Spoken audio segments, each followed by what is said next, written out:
esse assunto com o Vitor Del Vecchio, advogado especialista em direitos humanos e Oriente Médio. Vitor, muito obrigado pela participação. Um ótimo sábado para você. Queria começar falando o seguinte e questionando, perguntando ao senhor qual é a principal preocupação atual dessas ONGs e da ONU também, claro, em relação à crise humanitária em Gaza, no momento em que há ajuda, mas ela é insuficiente. Bom dia. Bom, primeiramente, a gente tem que pensar que não dá para eleger só um ponto em que essas organizações precisam atuar.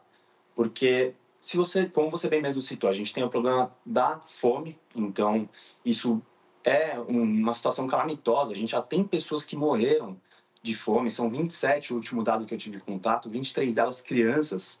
E, além disso, a gente tem a questão dos ataques, porque vamos lembrar que, além da fome, existem feridos, existem pessoas que precisam ser tratadas e elas precisam de condições para operar, tanto do ponto de vista de ações humanitárias, hospitais, que inclusive não tem nenhum que está totalmente operante hoje, quanto a população em geral que está correndo o risco permanente de ser alvejada. E a gente tem visto cada vez mais que tem ataques não só com bombas, mas com drones, com outros armamentos que estão visando justamente civis. Então, é difícil a gente eleger o que seria o ponto principal, porque são muitas frentes que precisam ser cuidadas diante desse massacre que a gente tem assistido.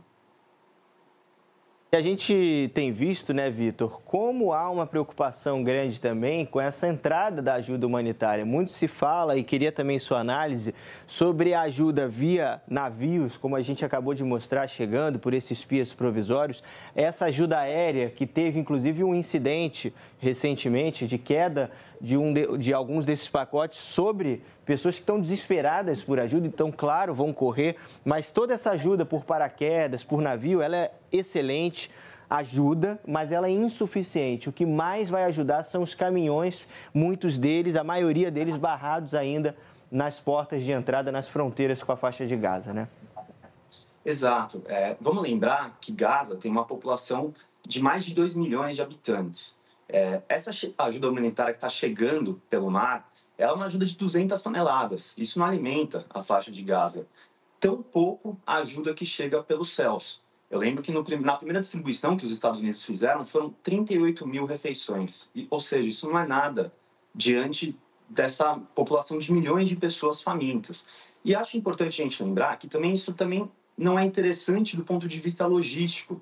Essa opção de soltar alimentos pela via aérea, que tem um custo muito mais elevado, uma capacidade mais elevada, e até a via marítima agora, eles são, em geral, opções para zonas muito conflituosas, em que não tem como entrar uma ajuda humanitária. Não é o caso, né? Lá em Gaza, hoje, só não entra ajuda humanitária porque Israel tem impedido que isso ocorra, sob vários argumentos, sobre argumentos de que tem extremistas bloqueando a passagem, sobre argumento de que isso forneceria insumos para o Hamas continuar lutando, que eles iriam se apropriar mantendo a população civil faminta, o que não faz sentido nenhum. A gente sabe que as pessoas, talvez o Hamas até vá a ter acesso a essa ajuda humanitária, mas a gente tem que pensar nas pessoas que estão morrendo de fome e não nesses grupos terroristas que são uma pequena parcela da população que está lá nessa situação terrível que a gente tem assistido nesses últimos 4, 5 meses.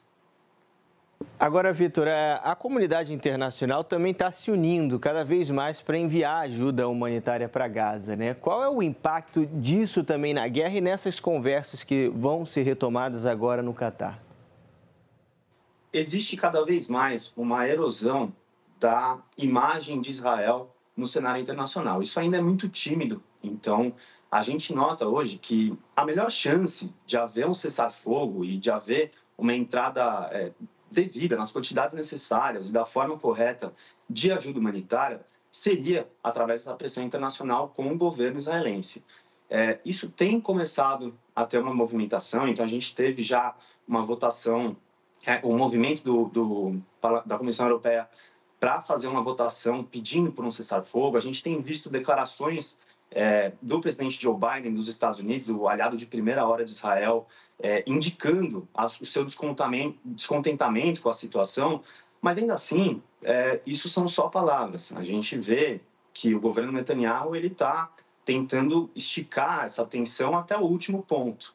E também eu acho muito contraditório que, ao mesmo tempo que a gente tem declarações condenando esse massacre e todos os outros crimes de guerra que estão ocorrendo lá, a gente tem potências que enviam dinheiro, armamentos, recursos para que Israel possa perpetrar esse esforço contra a população palestina.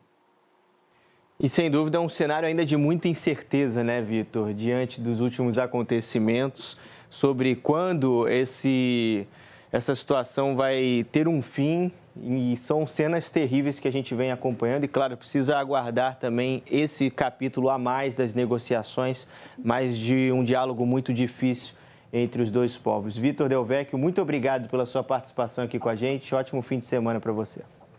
Igualmente, muito obrigado. Tchau, tchau.